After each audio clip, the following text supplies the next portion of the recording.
March 1945. Duel at the Cathedral. U.S. troops battle for Cologne and the Rhine.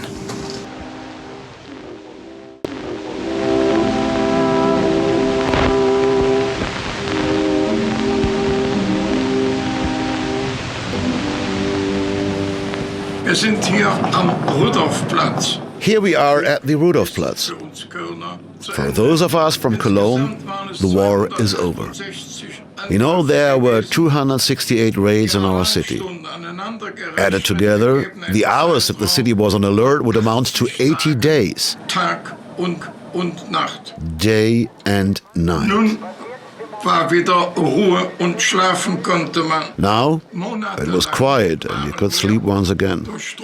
For a month we were cut off from the outside world by blackouts. There was no radio and no newspapers. Therefore, it was the American troops who not only gave us instructions, but more importantly provided us with news from the rest of the world. The former city guide of Cologne, Heinz Meixner, reports on the city's most bitter hours, a moment between liberation and total defeat. Viewed from above, what was once the fourth largest city in Germany seems to be pulverized. 75% of its buildings have been laid to waste. The air attacks have claimed the lives of 20,000 people and left 40,000 injured. The apparently unscathed cathedral looms like a gravestone over the ruins. Cologne hits the international headlines as the Dead City. Commentators draw biblical comparisons. The war was provoked and started by the Germans, and more specifically the Nazis. But we all had to bear the consequences of their actions. It is hard to say now whether this was right or not. It was war with all its consequences, and we had to cope with it.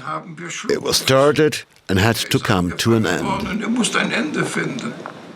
Before the war, Germany's fourth largest city had a population of 800,000 inhabitants. Now there are 10 to 40,000 left, among which are many former forced laborers. They had ignored the eviction orders given by the Nazis and held out in the basements until U.S. troops arrived. Now, citizens are called upon to gather in the larger town squares by U.S. military vehicles equipped with speakers. After 6 years of war and 12 years of Nazi regime, they face their new masters to learn what will become of them. Cologne is the largest city the U.S. Army captures during World War II. It is therefore of great significance for American war propaganda. Accordingly, the metropolis on the River Rhine is filmed often. Today, there are over 10 hours of film footage, including a few minutes of color film stored in the archives of the former Allied forces. Cologne is the largest city that the GIs will take during the war. Dozens of correspondents, photographers, and cameramen have followed the U.S. troops in order to report in detail on the event. Cologne was the greatest part of my life. Everything that could happen to me, photographically speaking, did happen. This coverage is mostly footage of ground forces approaching the towers of the cathedral, which for many epitomizes the liberation of Cologne west of the River Rhine. Some of the shots taken by the cameramen of the U.S. military are still perceived in the USA as the most famous scenes of World War II. However, who the people in those scenes were still remains unknown. That's my tank there. That's it, my tank. I did see a car up ahead of us, in front of us. And in fact, I think there was more than one came in. I was there. I didn't shoot the car on purpose. All of a sudden she was driving through there.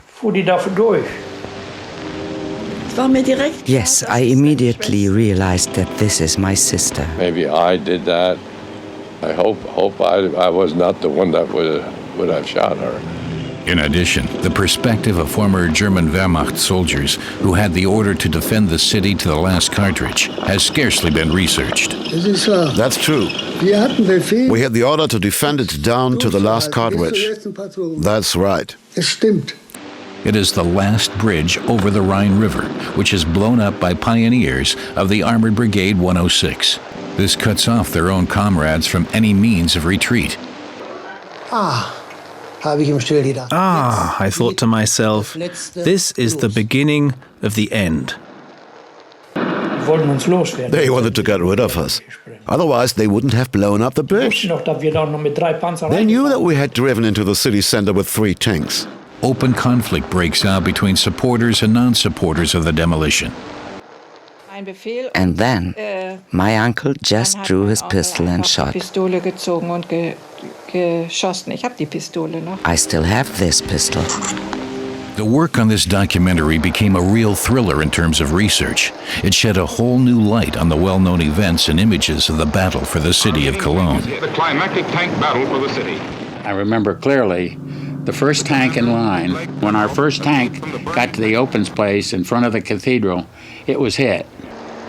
For the commanding Lieutenant Colonel Müller, this incident marks a bitter and personal humiliation, as he will admit in years to come. Cologne is the only bitter memory I have of World War II. I never told the story of Cologne from my perspective, and most likely never shall.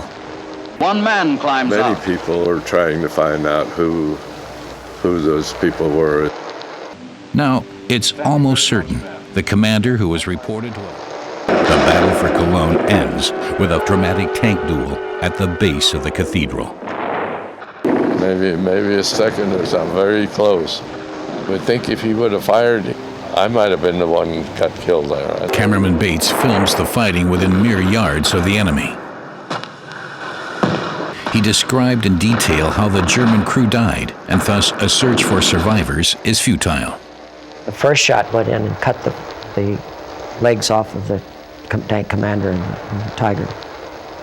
The second shot, and immediately the driver and the bow gunner, the trap doors flew open, and they climbed out. But a second shot had gotten, the shrapnel had gotten them too. They told me all of the crew perished there. I thought many times, many times. But who were the Germans who, as all newspapers reported, were the last on the German side to be shot in front of the rolling cameras? Until now, they had never been accurately identified. Surprisingly, the official deployment chronicle of the Tank Brigade 106 states here, it was either one of ours or one of the 9th Armored Division. Upon my first request by letter, I receive an even more cautious answer. It is more probable that the tank was one belonging to the 9th Armored Division. Indeed, those movies which were shown there were tailored to the Americans. I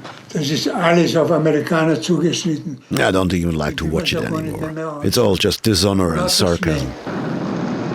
They all got out of the tank before it was even hit. I met them all on the other side. Nobody was burned in there. Nobody got injured. we are dealing with a serious case of the organized corruption of historical facts.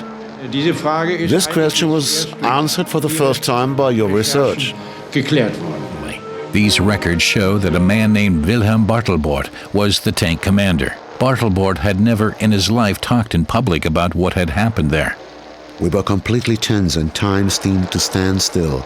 After 1 to 2 hours, a tank turned the corner and had to come out that far so he was able to shoot. He claims that the Americans approached them in a captured German tank, like a Trojan horse, and then immediately opened fire on them. He expressed the resentment about the fact that they were tricked. Otherwise, he would have shot the tank. But it's not just the German perspective that challenges the triumph of the Pershing. In addition, cameraman Floyd Garrell claims to have filmed the shot and the evacuation of the German crew from the south side. On March 7, 1945, Gerrold shows his photographer, Harold Roberts, the site from which it was taken and recreates the situation with the camera at the ready. On the back of the photo, which remained unpublished, he writes, "My favorite corner in Cologne. This is a reenactment of how the German tank was filmed in action in yesterday's taking of Cologne." And Gerrold's discharge papers from 1946 state, "In Cologne, he photographed a tank battle from 1 mile behind the German line, in which the German crew were seen to bail out of a burning tank at a distance of 30 yards. What might have motivated the German soldiers to continue fighting in the face of inevitable defeat? Once you're in a war, you kill as many of the enemy as you can, and I don't think there isn't much sense to it sometimes. Viewed from today's perspective, it was wrong to fight to the last man until everybody was dead. Based on this footage and several years of research into the background, this documentary reconstructs the advance of U.S. troops into Cologne and shows crucial moments of the battle for the city in March 5th through the 7th, 1945. Witness the U.S. troops firsthand on their advance from the outskirts of the city to the banks of the Rhine, and the fascinating research of the Cologne journalist Hermann Rheindorf.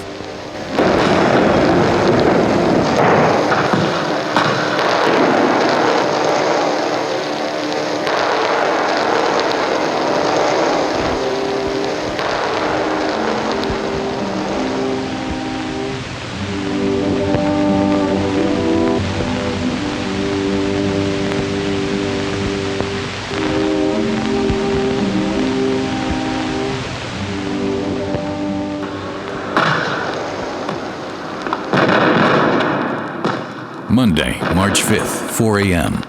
Pulheim, on the outskirts of Cologne city limits. A total of more than 40,000 soldiers are involved in capturing the city of Cologne. Here at the city limits in the district of Pulheim, the U.S. 3rd Armored Division prepares itself. Within the 1st Army, they represent an elite unit. Force level, 15,000 soldiers, 256 tanks, 4,000 vehicles. Nickname, Spearheads. The Spearheads are supposed to attack the northernmost districts of the city left of the Rhine in all sectors at 4 a.m.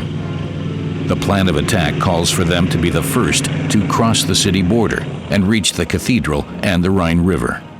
For this reason, 2 military cameramen, James Bates of Colorado and Leon Rosenman of New York, accompany the division to document the advance of the GIs. The shots they take become the peak of their careers and cause an international stir. On March 5th, 1945 at 7:20 a.m., Bates and Rosenman arrive, together with the 32nd Regiment of the 3rd Armored Division in Cologne. Cologne was the greatest part of my life.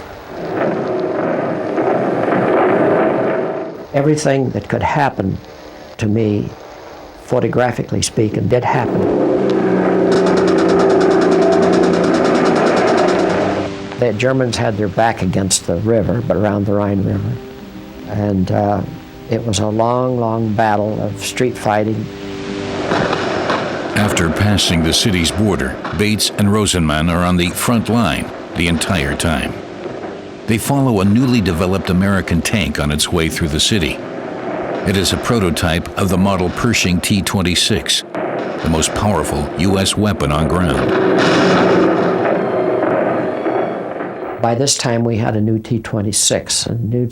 The T-26 was an amazing piece of machinery. It was heavily armored. It was just, it was a far cry. Behind the barrel of the gun in this new tank sits a 19-year-old boy from Pennsylvania. His name is Clarence Smoyer, seen here in the upper part of the picture without a helmet. In spring 2007, I set out to meet him. Well, the gun, I pointed the gun and the gun did the work. All I did was aim. The captain called me over. But he said, I didn't realize what a great gunner you were. And he said, as for Cologne, he said, I had recommended you for the Bronze Star, which never came. Still, after so many years, Smoyer recalls all of the details of his deployment in Cologne. Smoyer spends 2 days with me explaining the scenes, which were often filmed from a similar position to his. He illustrates the context and talks about incidents during the battles, which have never been recorded before. Well, I knew Cologne was a large city in Germany, but I didn't know much history. I remember our lieutenant, he said, "Gentlemen, I give you Cologne. Let's knock the hell out of it." In order to give precise time data, hundreds of original documents of the involved troops were screened and compared in the National Archives in Washington. They contain all location specifications from the crossing of the city limits in the morning of March 5th, until the complete capture of the city center about 48 hours later. By means of the original manuals, the secret codes are decoded and entered into a specially prepared aerial photograph with a grid. This makes it possible to trace the routes taken by the different brigade groups. South of the 3rd Armored Division in Cologne's municipal forest stands the 104th Infantry Division, nicknamed Timberwolves.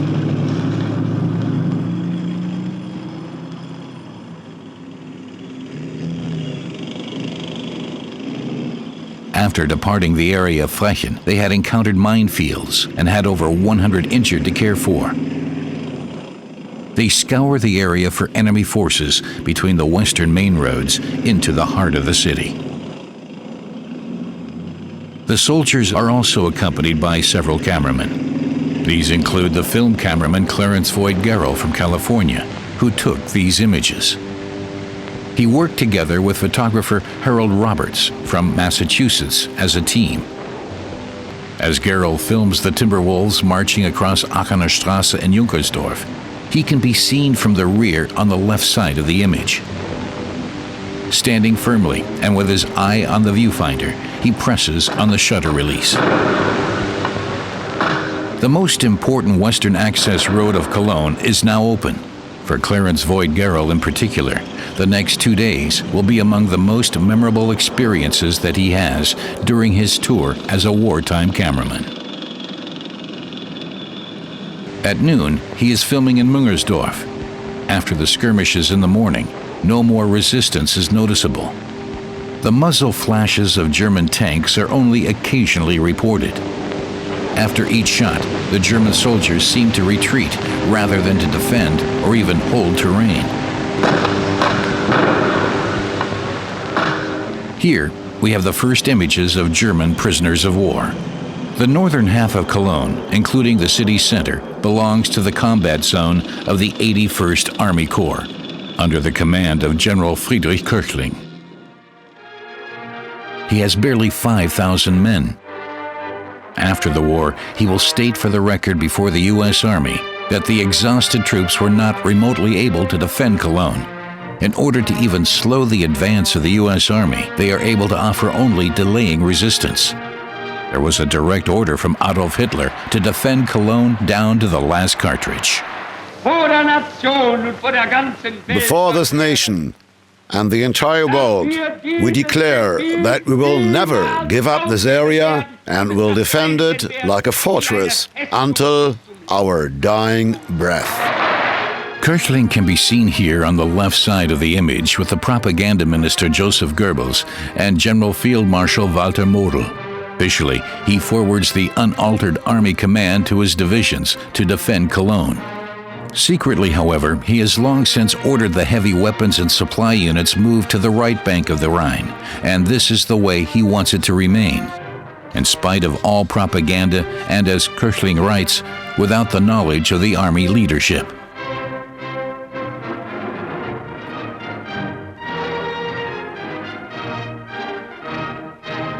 The U.S. divisions are quick to notice this delaying tactic.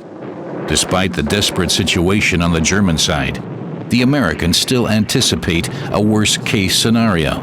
Because German propaganda has proclaimed a fight to the last cartridge, the British Air Force carries out a final devastating air raid 3 days before the battle. It is supposed to soften up the city, which has already been laid to waste for the American ground forces. It seems that there were no taboos in the selection of targets. Ja, das diesmal gezielt der Dom. Yes, this time the cathedral was a defined target for the bombings. There are British documents confirming this. Also das Einsatzbuch der ersten Bomber Group. This is the mission book of the first bomber group, which led the main attack in the morning. Here it says that at 9:59 a.m., red and green marking bombs were dropped. They boxed in the cathedral to the north and the south. Afterwards, a high concentration of bomb impacts was reported in the area.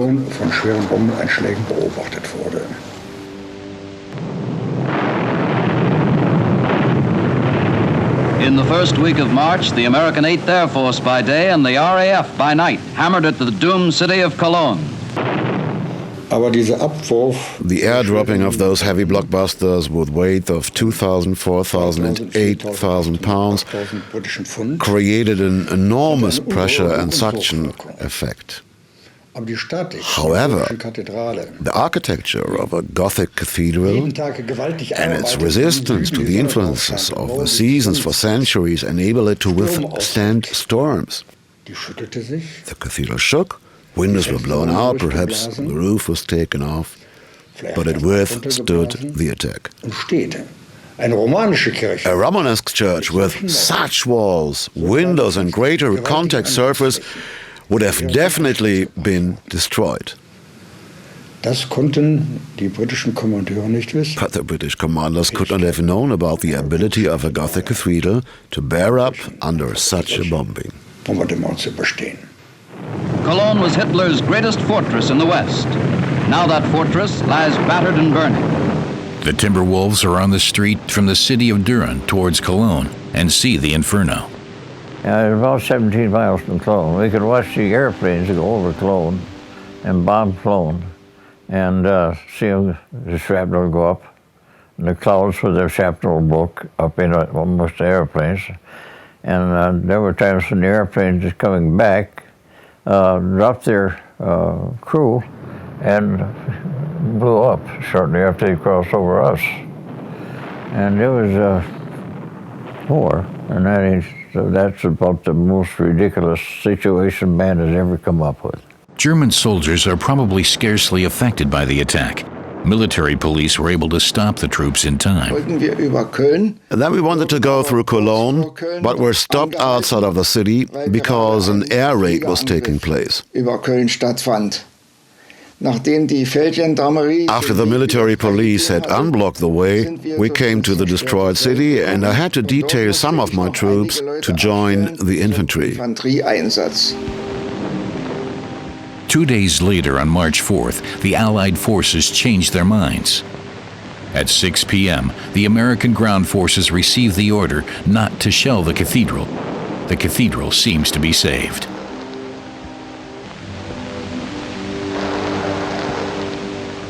When the American tanks arrived at the Westfriedhof, they came under shell fire by the 16 remaining anti-aircraft guns at the Butzweilerhof airport.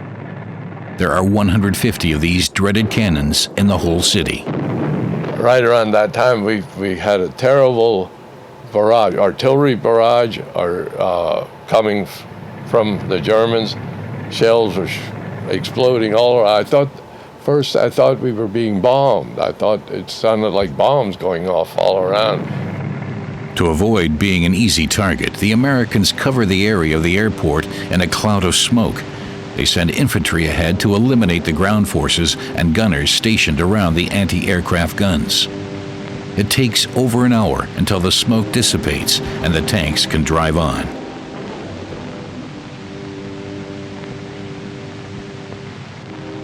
Elsewhere, the attempts of Wehrmacht units to stop the Americans on the fields skirting the city fail. The heaviest fighting is reported in the north, in Vühlingen, Worringen, and Merkenich.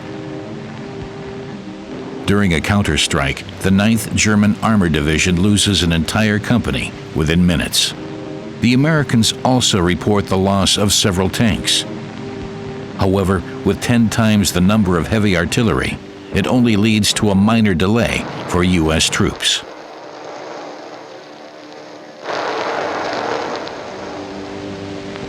About noon, the Spearheads advance approximately 2 kilometers into the city of Cologne. The advance then comes to a stop in Bickendorf. And then we moved up and went to the entrance where the trolley cars were underneath the overpass. We went in there and pulled the cars out of the way so we could approach. 4 trolley cars, which are wedged together by steel beams, block transit through the tunnel. Concerning the removal of this barricade, it is remarkable that the trolley cars are not, as often reported, wiped off the street by bulldozers. Instead, the GIs take their time and remove the barricade by hand. Behind the bridge, the soldiers face the scene of an abandoned city. However, appearances can be deceiving. The block over there is full of people, where the camera does not show. When the Americans were approaching the blocked overpass, there were even children playing on the other side of the railroad embankment. I was still so small when I drove around the corner over there with my scooter and saw the trolley cars. The bridge was completely barricaded. Then I saw that the tanks were breaking through. They were just pushing the wagons out of the way. I then returned as fast as possible because I immediately thought, the war isn't over yet. The 10-year-old girl is driving back with her scooter when shells start hitting the other side of the embankment. Suddenly my mom heard shots and told me, come in immediately. Then I heard another shot and there was a big bang. A girl was killed. She looked terrible. That was horrible. The mother was screaming, but nobody wanted to help because it was too dangerous. My mother was just yelling at me, come into the basement. Then the first tanks begin rolling into Ingeborg Rau's street. They park right in front of her parents' house. And then shots again, there at the door. My mother went upstairs. I wanted to follow her, but my father yelled, no, you stay here. This is too dangerous. Then the Americans came in. Shortly before my father had taken off his uniform and had burned it. The soldiers asked what the fire was for. And my father told them that it was too cold in the basement and therefore the oven was on. But that wasn't true. I can't tell it differently. My father had thrown away his uniform. Then they called to my mother upstairs, come down. But my mother didn't want to, and neither did she want to go onto the balcony. Then I went onto the balcony alone and saw the tanks. One of the soldiers was speaking German. He said, hol mal deine Mama. I then called my mother and she came out with my brother.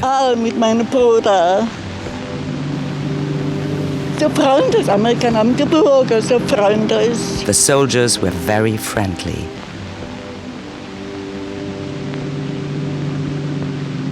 This relaxed chat proves deceptive. The GIs decide to set up their camp here for a couple of weeks. All remaining residents have to leave their flats immediately. Then we had to move out, all of us. The Americans wanted to live up there. The first shelter for the family of Ingeborg Rau and 2 of their neighbors is a bunker nearby. The dentist for their neighborhood welcomes them until they can look for a new place to stay in one of the many abandoned houses of the neighborhood. Many citizens of Bickendorf cannot return to their homes until April. And when they do, their homes are often war-ravaged or plundered.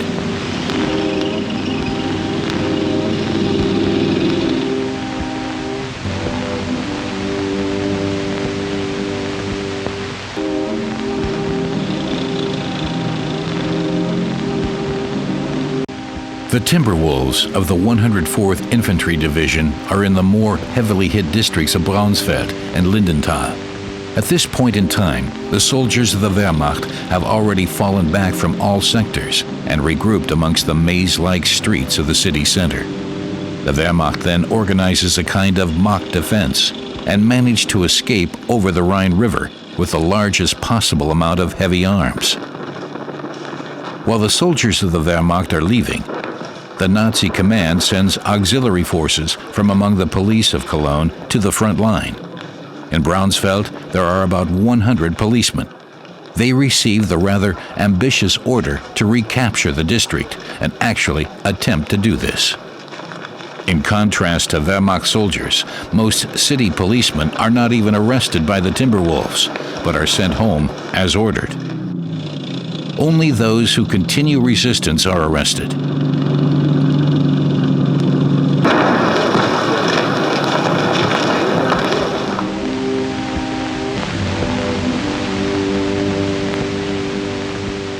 For Bickendorf policeman Hans Helpenstedt, his capture by the 3rd Armored Division is very unlucky.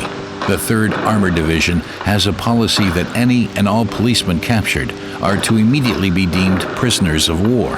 Helpenstedt worked in the USA as a tailor for 2 years. Incidentally, beside him, we see Servatius Wust, originally a photographer from Cologne, but a Wehrmacht tank driver during the war. He seems to be relieved by his capture.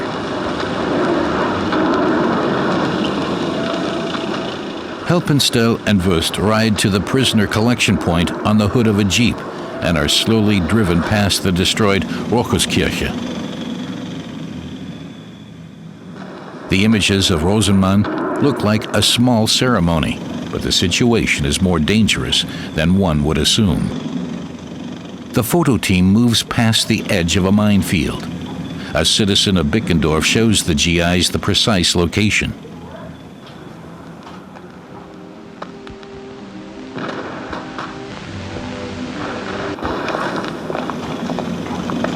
It takes the whole afternoon for the Americans to secure the districts of Bickendorf and Ossendorf. They suspect the presence of snipers and scouts, and therefore search every house. During this period, several raiding patrols fight their way into the Ehrenfeld district, which lies just ahead of them. They manage to reach a large park that borders the city center. However, with the arrival of dusk, the advance is stopped. The final battle amidst the ruins is postponed until the next day. Do we, the people of the Rhineland, have the right to ask if there are still reserves, if there are still forceful units and effective weapons, why are they not being used? And if there is nothing left, why is this thing not brought to an end before everything is lost?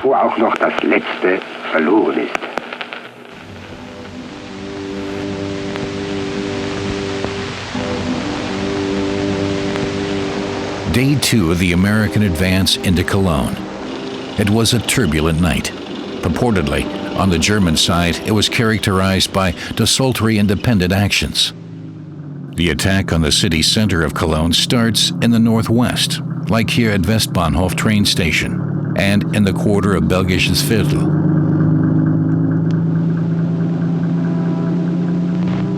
Also, about 800 meters to the north, the Gerion train depot is attacked. 3 cameramen of the army accompany the troops and record the first scenes of the destroyed city center.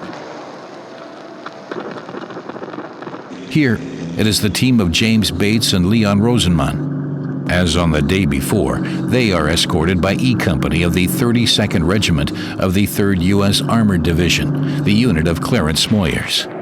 Their footage shows the tanks advancing and shooting over the Ringstrasse ahead of them. Here, cameraman Bates sees something. We came into an intersection where there was I could see in my camera lens, and outside of the tank, I could see a German tread sticking out beyond the building. Did the gunner Smoyer see the German tank on the other side of the street? And I saw in my sight, on the left side, I saw movement there, and when I looked over, I saw the front of the German tank, But by the time we got the gun turned around and got armor-piercing shell in, he had backed away.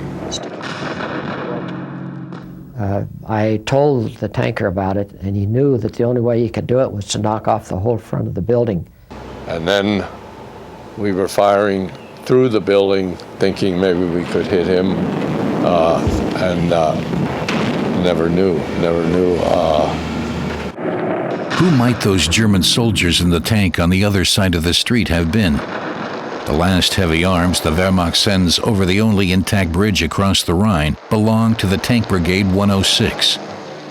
Among the soldiers is the 18-year-old radio operator and machine gunner Gustav Schäfer. His brigade does not belong to the SS, but is an independent unit of the army which specializes in counterattack. The Americans knew that too. This is why they punched me in the face as we were interrogated, when we were taken prisoner in the evening. Together with the Mobile Rapid Deployment Force, Schäfer set off from southern Germany by train to Cologne, but the journey took them 14 days. Equipped with older tanks, the unit reaches Cologne's right side of the Rhine River on the evening of March 5th. Then they told us straight out, tomorrow morning you're going to Cologne on a mission. The next morning we drove 3 tanks over the Hohenzollern Bridge right into the city. Once there, 2 tanks were immediately directed to the central station. When we had crossed the bridge and the other 2 drove to the central station, an officer told us to drive further into the city. This officer is the leader of the tank detachment, First Lieutenant Otto Leppler. All in all, he sends, by his own account, 8 tanks of the brigade into the battle that morning. He also followed us for a short while, but when the mortar started firing, he was gone like the wind. While Leppler is heading to the command post behind the cathedral, the crew of Gustav Schäfer drives towards the Americans as ordered. We then went further westwards, passing by the cathedral, until we came across a big street, an intersection. The intersection was the Kaiser Wilhelm Ring. On the other side of the street, the unit of Clarence Smoyer's, which immediately opens fire on Schäfer's tank. Then we went a little bit too far and came under fire. I suppose it was tanks, but I'm not sure, as I didn't see them. We also opened fire. Suddenly the main gun got stuck. The gun turret was wedged. It happened occasionally. By turning it, something must have become trapped underneath it. And so the turret got lifted out of the ring. Yeah, then it was over. No, I put the tank out of action with the building. Okay, but no one of them was injured. Yeah, so go ahead. That's fine. That's fine. That's okay. Nobody was hurt.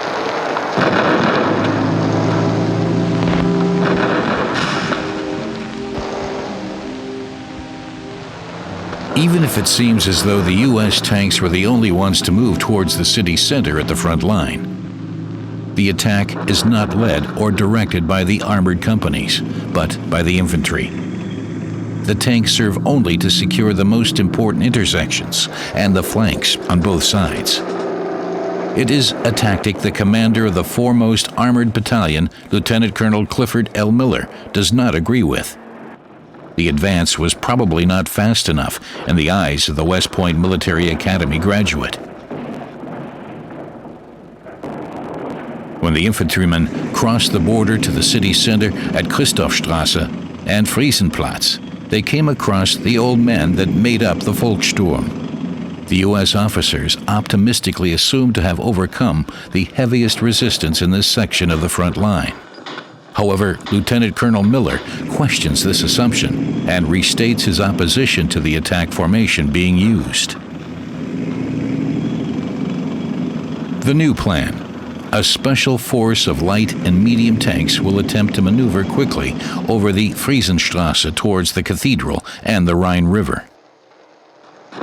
If possible, the aim is to capture the Hohenzollern Bridge, which was still intact at noon. Then infantry will quickly follow, and together with tanks alongside the bank of the Rhine, attack the northern city center, and more specifically the districts of Nippes and Riel. This would enable them to attack the German troops from the rear. Here, a force consisting basically of units of 2 Wehrmacht divisions and a group of 100 of Cologne policemen managed to stop the American advance.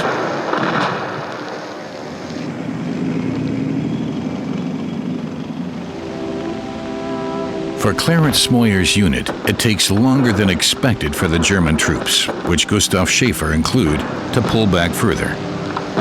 Then we backed off the street, of course, because we were under fire. Oh, there was still a machine gun and mortar fire.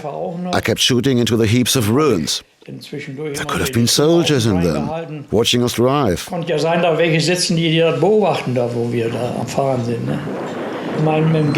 was still able to shoot with my machine gun, and every once in a while I could see somebody on the heap of ruins. The American soldiers with their machine guns. Then the commander told me to focus on the side to check if I could see anything there. Oh my gosh. It was at this time that one of the scenes most used in later decades was shot. A civilian car is suddenly seen driving right into the combat zone. After numerous hits, the car breaks down right in the firing zone and stays there.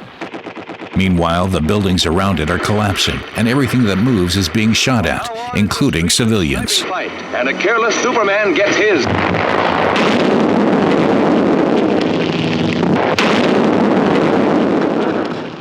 As combat becomes less intense around noon, the American infantrymen are the first to dare crossing the Ringstrasse. There, they get a first-hand look at the gruesome results of the battle.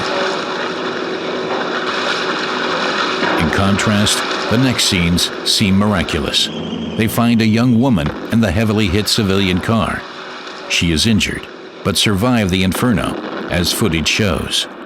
Who this woman was and what happened to her after she was obviously treated by American medics remained a mystery to this day. And this is a lady that got hit, yes. Yeah. That's the picture I see in my dreams many times. Did you see that car? I did see a car up ahead of us, in front of us. And in fact, I think there was more than one came in there. There was traffic came in there, but from in the tank looking through the sight, you couldn't see who was in the car or anything. They were, what I remember is camouflage paint on them, and connected them with the army, with the German army, you know, thought they were army vehicles. I would not have, if I knew it was a lady there, I would not have intentionally shot her. That's why I'll say it that way. And I hope I wasn't the one that did harm her. On the other side of the street, Gustav Schäfer was still sitting in his tank and shooting his machine gun. I was there. I didn't shoot the car on purpose. All of a sudden she was driving through there. While shooting, I looked through my crosshairs and I saw her driving right across my firing line.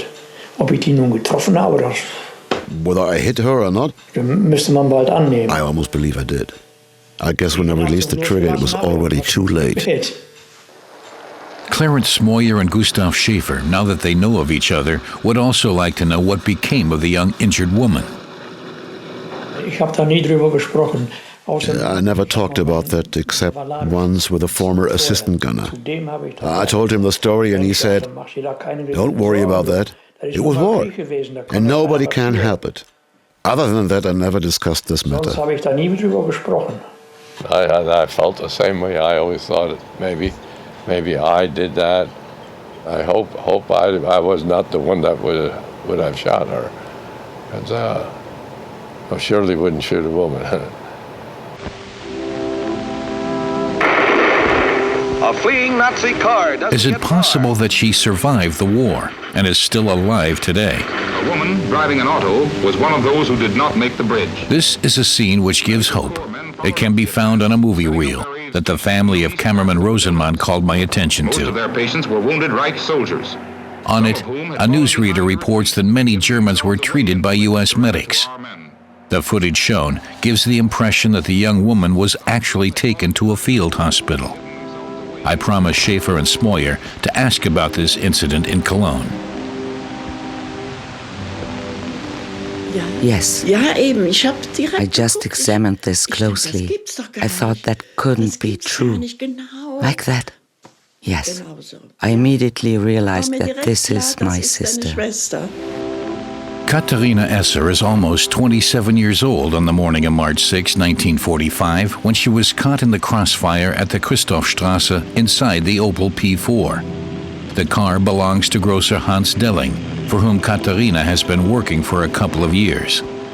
The businessman, who is about 40 years old, is at the wheel and is, in all likelihood, killed by the first bullets. However, Katharina, who is seen here apparently waiting for transportation to the field hospital, is nowhere to be found after the war. She was alone around here. She was all alone. That's true. She was alone with Delling. Her sister Anna returns to Cologne after the war. Upon coming home, her first destination is the shop owned by the Dellings. When I came over here, my first destination was Delling. It's clear because I wanted to know about my sister.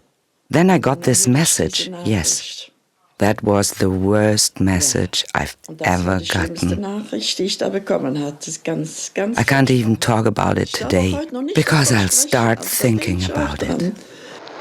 This, what Anna Lettau cannot utter from her lips, is written in a statutory declaration by a resident of the Christophstrasse. Her name is Frieda Tysakowski. In January 1946, at a police station in Cologne, she declares, I personally watched as the private car was fired upon by an American tank. The owner was killed by a headshot. His employee, who tried to help her boss, was then also hit by bullets and fell sideways out of the car. The employee was then run over by the tank. Later on, only fragments, a hand, feet, and some other body parts were to be found. What a cruel death. Nobody would have thought of something like this, but that's what fate is like. The only things left of Katharina were old photos and some personal documents. She had these on her person when she attempted to flee, such as this diploma in home economics. What were the reasons for this mistake with such dire repercussions? Why did they risk the drive through the city towards the bridge? That's what they said back then. They wanted to get over the bridge. We always thought, why didn't they stay in the basement? Nothing would have happened there after all. Within the circle of family and friends, rumor has it that love might have been the reason. Supposedly, her fiancé was waiting for her on the other side of the river. The two gunners, Gustav Schäfer and Clarence Smoyer, also appear upset upon hearing this information.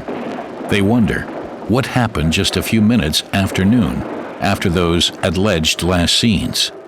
The cameramen move further forward towards the cathedral, always close to the Pershing tank of Clarence Smoyer's. He had, as this scene proves, already passed by Katharina Esser. I discover the first hint of what could have happened in the internal notes of a rather unknown German military historian. The location, which the U.S. troops believed already to have been secured, apparently became a scene of fighting for a second time.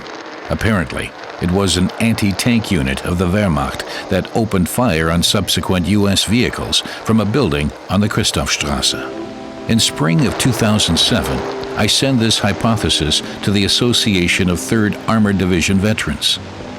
I receive a letter from Stuart Thayer. During the war, he was deployed in a tank of D Company, just one block to the north of Smoyer's E Company. He doesn't know anything about the fate of Katharina Esser, but he does write that their tank was indeed attacked and hit by a Panzerfaust at this location about noon. 4 of the 5 crew members were injured by this strike. I receive even more feedback on the publication of my letter. Edward Yazian gets in touch with me. Seen here in the top right of the picture with his hand at his mouth. He came to the city center of Cologne as an infantryman. Shortly before, he had witnessed a similar incident where U.S. tanks ran over their own people. His comment to the fate of Kati Esser? In a situation like that, we probably would have run over General Eisenhower as well. Katharina Esser is not the only one who dies here at the entrance to the city center. All in all, the fighting claims about 40 casualties within an hour, including around 20 civilians. Some of the dead are buried at the cemetery of Geryon Church. Here we also find the memorial stone of Kati Esser's driver, Johannes Delling. The remains of Kati Esser are probably also buried here. However, there is no entry in the church register. Even days later, there are still bodies lying in the streets, which then find a provisional resting place in a mass grave near the Stadtgarten Park.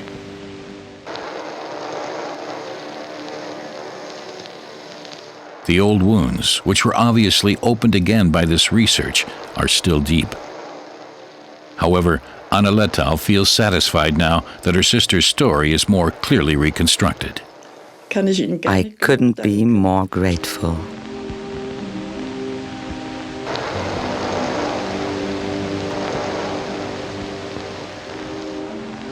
At 1:15 p.m., Clarence Smoyer's E Company arrives at the courtyard of the St. Geryon Church. Cameraman Leon Rosenmann climbs aboard Smoyer's Pershing tank and shoots the first scenes of the financial district.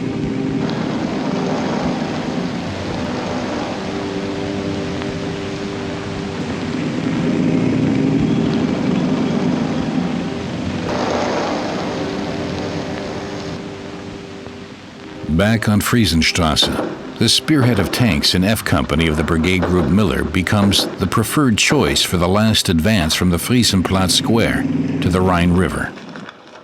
The beginning of the attack is planned for 1 p.m. at the latest. If resistance is too heavy, the Special Force has direct permission to fall back. Critical incidents involving civilians are reported more frequently as they underestimate the danger and leave their houses during the fighting.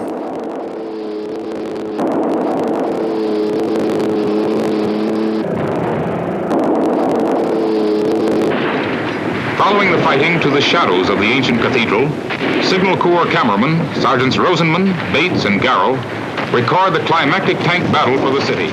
We see scenes of the advance over Friesenstrasse alongside the 2,000-year-old Roman tower. But these are scenes apparently staged by cameraman Voigt Garrow. They do not show the Special Force of F Company, as the clearly identifiable E on the right side of the back of the tank proves. In contrast to these performing GIs, it is no laughing matter for the unit, which is actually fighting on the front line. Shortly after the Special Force sets off, their radio communication is cut off. At 12:55 p.m., the area around the cathedral shakes due to 2 massive explosions. It is the last bridge over the Rhine River, which is blown up by pioneers of the Armored Brigade 106. This cuts off their own comrades from any means of retreat. Among those left in the city is Günther Müller, a medic at the time. I thought to myself, this is the beginning of the end. At the time, I'm still sitting on the bank of the Rhine and hear an enormous detonation. I look to the right and see the 2 bridge arches fall into the Rhine. They wanted to get rid of us. Otherwise, they wouldn't have blown up the bridge. They knew that we had driven into the city center with 3 tanks. As everyone knew and sensed now that the Americans were just a few hundred meters away, every officer and soldier knew and sensed that would happen within the next few hours. We had just one thought: how can we get away from here? By the morning of March 6th, most of the heavy weapons and vehicles were brought across the Rhine. American counter-reconnaissance knew this. The Cologne resident Engelbert Bockhoff, today 97, was one of the highest-ranking officers on the left side of the Rhine. He attended the officers' meeting in which, all of a sudden, the crossing of the river was no longer an option. Right. This is true. We had the order to defend it down to the last bullet. That's right. I cannot tell you why that was the case, because I don't know. I knew that I had to stay there until I got the order to put my feet into the water. That was clear to all of us.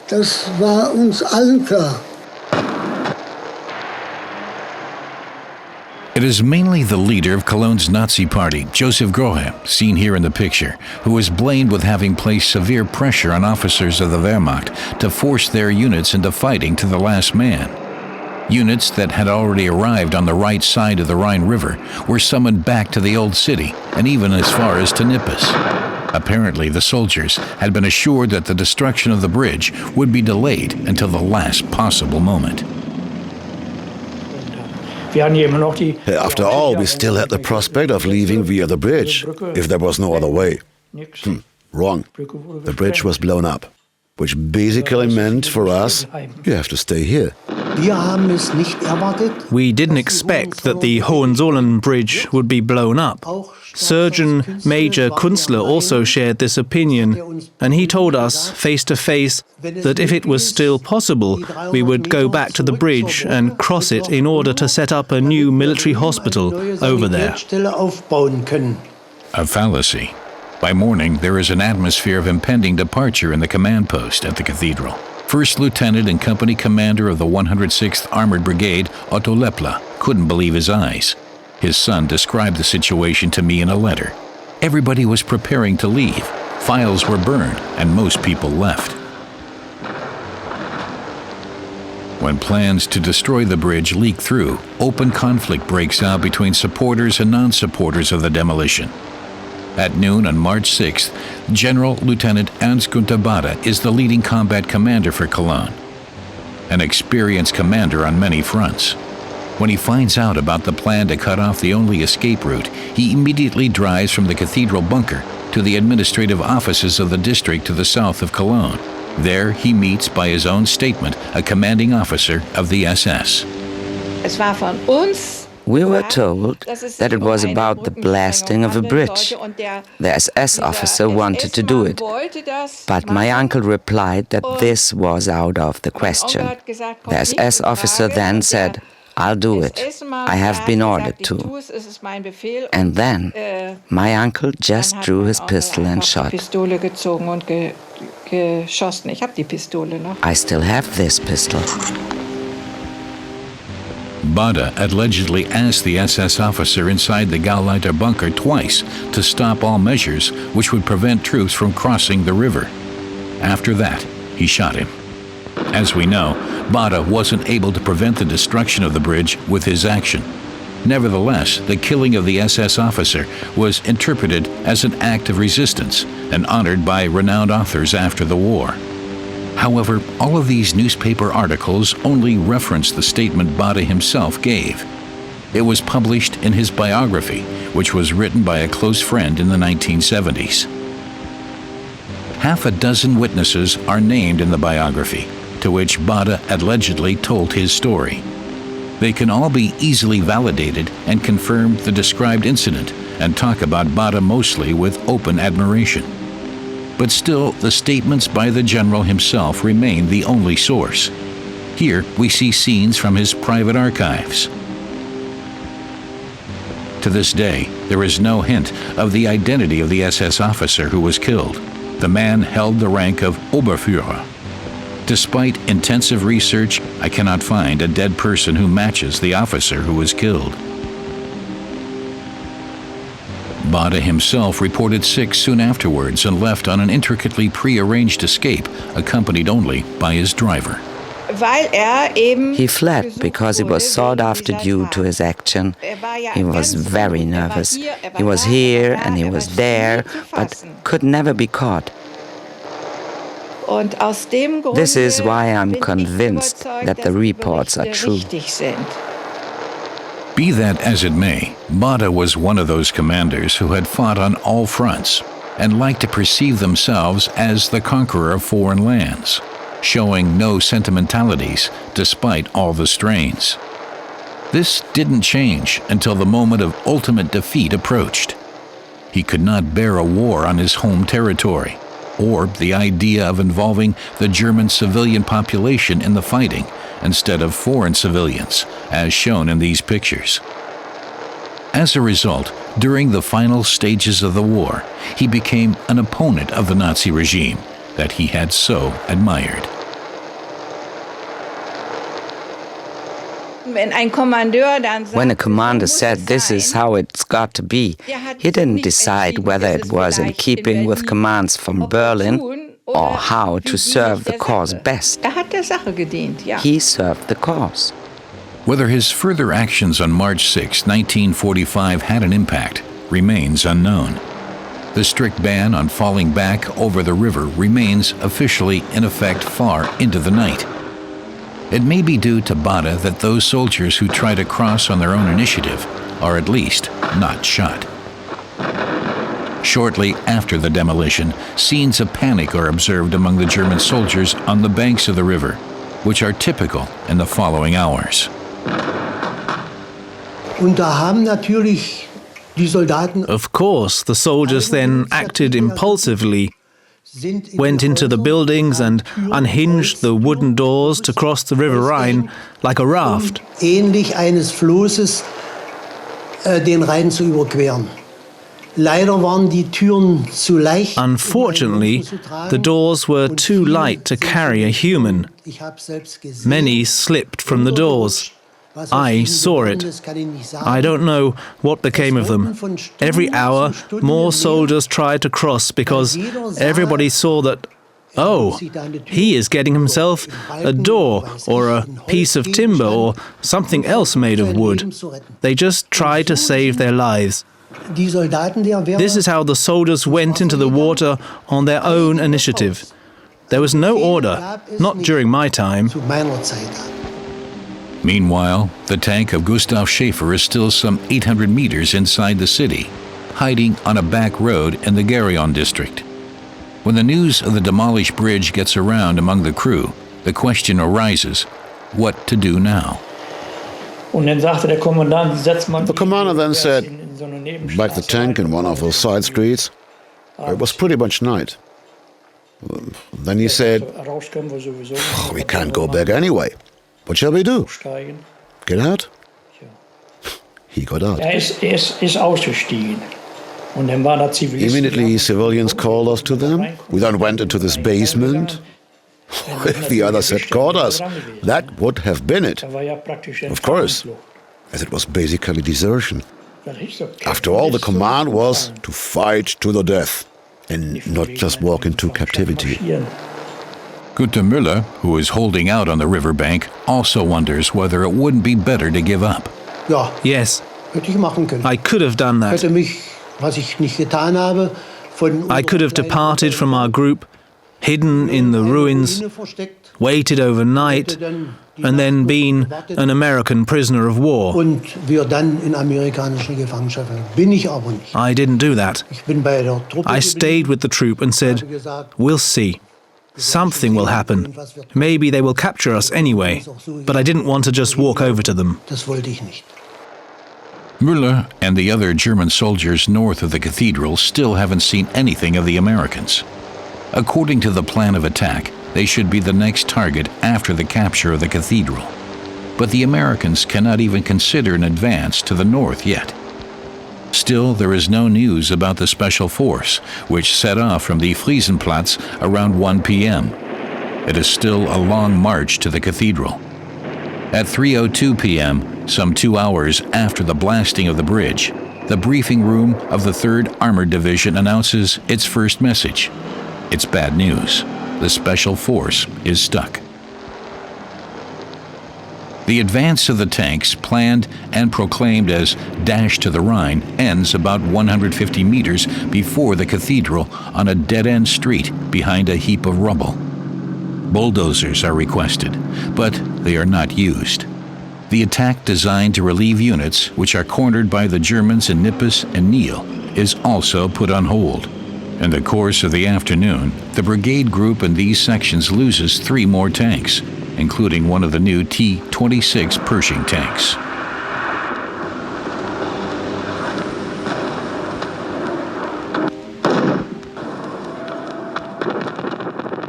In the early afternoon, soldiers of the 104th ID scour the area around the Zülpicher Straße and the Barbarossa-Platz.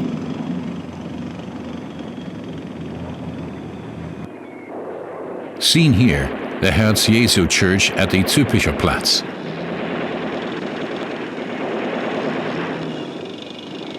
Amidst a heap of rubble, the camera records a rare sight. A GI pulls the rings off the fingers of an injured policeman. The prisoners of war knew that the GIs had a fondness for watches and jewelry. Allegedly, some were seen with 10 watches on their arms.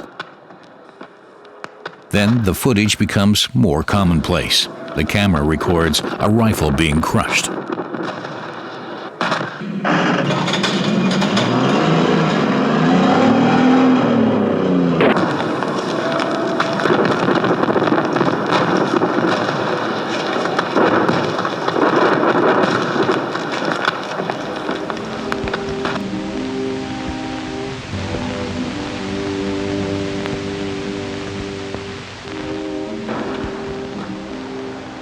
In the district around the cathedral, the situation suddenly changes for the worse.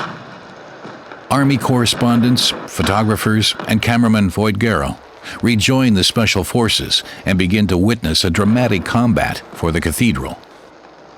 It will make cinematic history as the most famous tank duel in the world, and starts out here on Komödienstraße.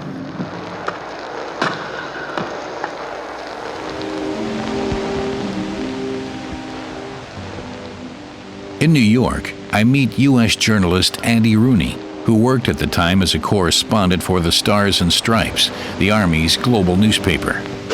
I was in the line of tanks with my Jeep. It was not a very safe thing to do, but no one ever shot at us from the buildings. And we were headed right for the Cologne Cathedral. And I remember clearly the first tank in line. When our first tank got to the open space in front of the cathedral, it was hit.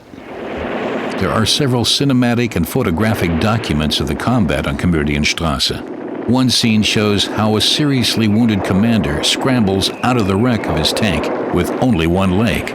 Lost his leg, right. That was the first one that was hit right in front of me. In this shot, a German has just been hit. A crewman. From the square at the cathedral, a German tank had launched a full frontal attack on the Americans, which resulted in a direct hit. The second Sherman tank is hit as well, but is still able to turn around and roll back. The attack probably took place shortly before 3 p.m. The briefing room of the nearby 104th Infantry Division is the first to distribute this information. At 4:20 p.m., the 3rd Armored Division announces the incident.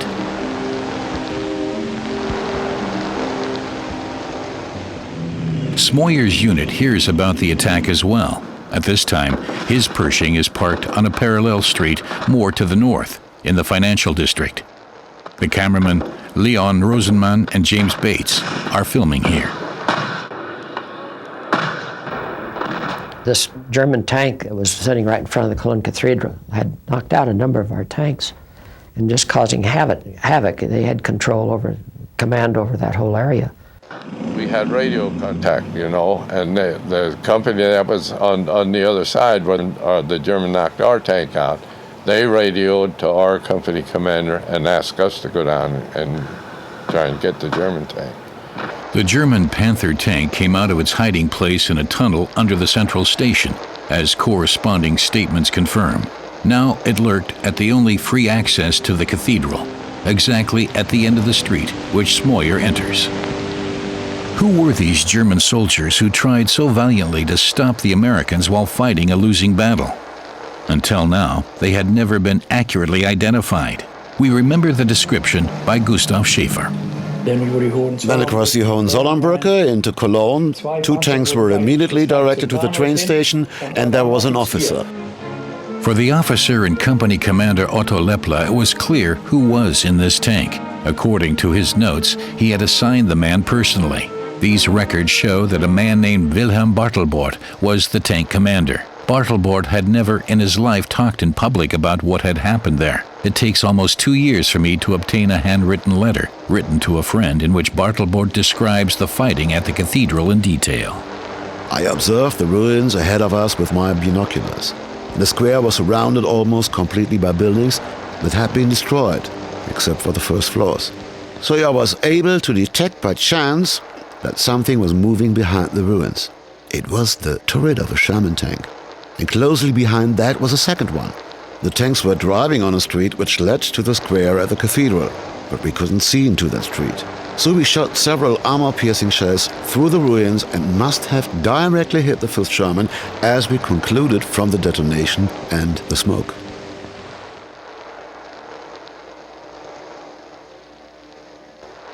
The distance to the stricken special force is less than 100 meters, and in the meantime, additional cameramen arrived, including the photographer Alan Jackson from California. There were no foot troops in the area, just the tanks as an armored spearhead and the correspondents. Then Jackson stands at the edge of the crater, where the wounded commander now fights for his life without medical aid and presses the shutter release. On the back of his image, he writes, "We had stopped the bleeding, I just watched, but the shock was too much for him and he waited too long without any good medical attention, so he was dead when the medic shown in the pics came up." Jackson's grisly close-up image is authorized for publication by the censors at that time, but it is only printed in history books years later. The commander, his leg cut off, escaped from the burning tank to die a few moments later. Despite this, a photo of the incident taken by the British photographer Fred Ramage becomes the highlight of his career and is sent around the world via wired broadcasting. On March 8th, it is published in the New York Times and becomes a photographic icon of World War II for many years. The high quality of the picture is astonishing, especially because Ramage claims to have taken it at the risk of his own life.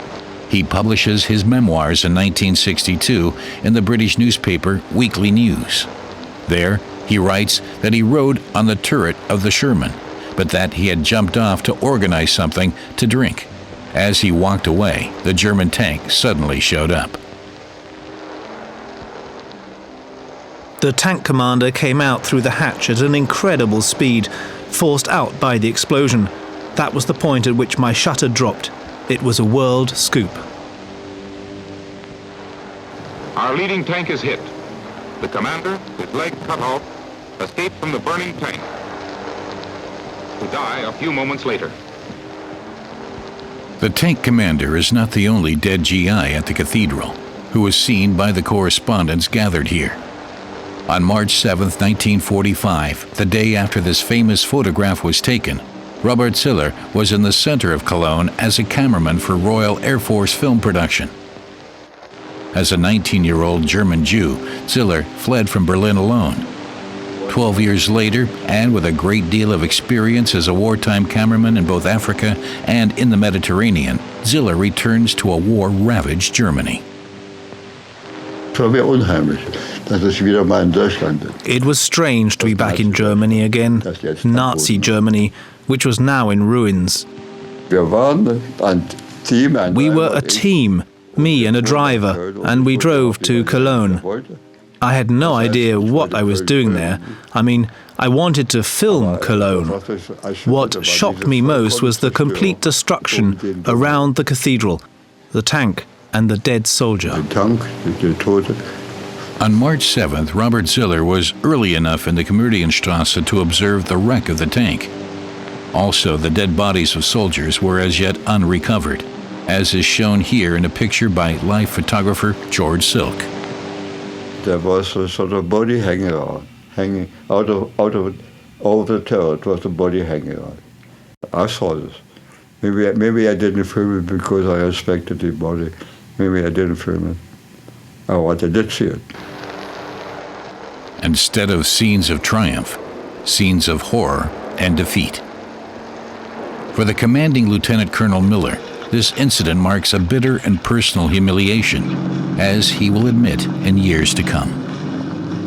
Cologne is the only bitter memory I have of World War II. I never told the story of Cologne from my perspective, and most likely never shall.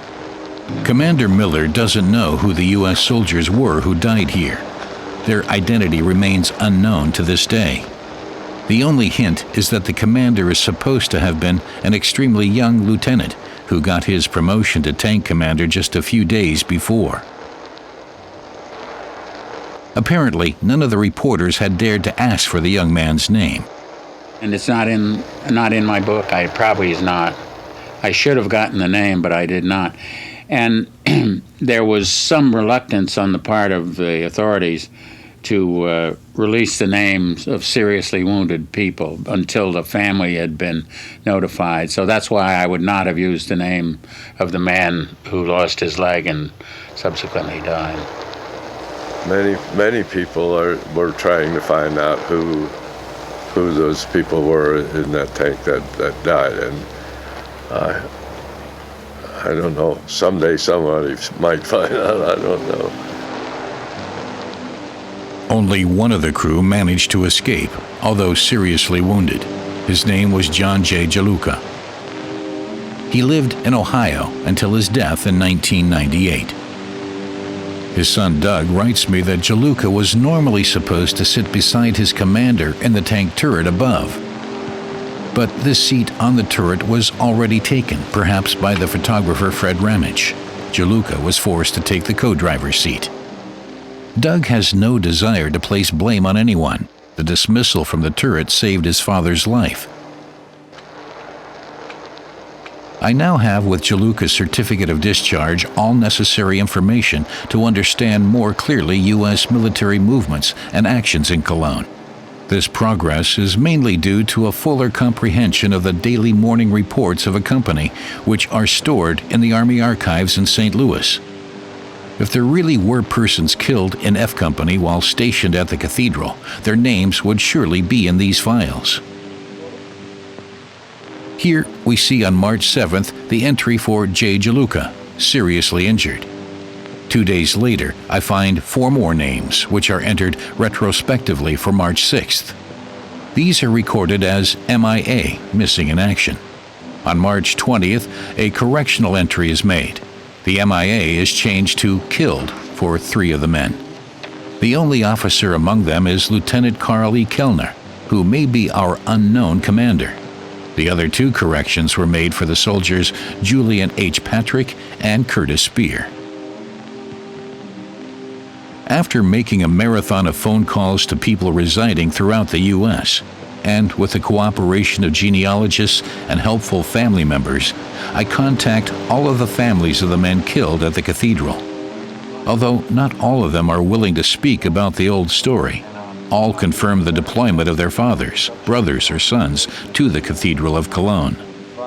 The tank commander, Lieutenant Carl E. Kellner, was the oldest at 26 years of age. After several very friendly phone calls to his older sister, she sends me a selection of photographs, letters, and articles. Among these, I read that he had received his promotion to commander just 8 days before, as Battle Group Commander Müller had indicated. Now, it's almost certain the commander who was reported to have lost a leg at the Cathedral is Karl Edmund Kellner, who was born in the state of Wisconsin and has family roots in southern Germany. Before the war, he had graduated from high school and also worked in the grocery store of his brother. In 1941, at the age of 21, he was drafted into the military and made a soldier. Upon his death, his family had initially received a missing person report and then had to wait for another 3 weeks for an official death notice. Kellner is buried in a war cemetery in Belgium before his remains are transferred some 2 years later. The same thing happens to the body of 23-year-old Julian H. Patrick from Kentucky. The son of a judge, he is said to be an outstanding athlete in his hometown. In 1940, at the age of 19, he volunteers for the Army. After being injured in 1944, his deployment in Cologne proved to be his last after his recovery. These young Americans had already gained a lot of experience on the front line. However, they seemed to have momentarily forgotten the merciless nature of war. They paid for this with their lives. What might have motivated the German soldiers to continue fighting in the face of inevitable defeat? Once you're in a war, you kill as many of the enemy as you can, and I don't think there isn't much sense to it sometimes. They were just trapped, and there wasn't anything to do, but they probably would have been shot and killed anyway if they had surrendered. So they kept firing until their own tanks were knocked out. The German commander Bartelbord never questioned whether to resist the enemy or not, nor did he wonder whether this was right or wrong after the war.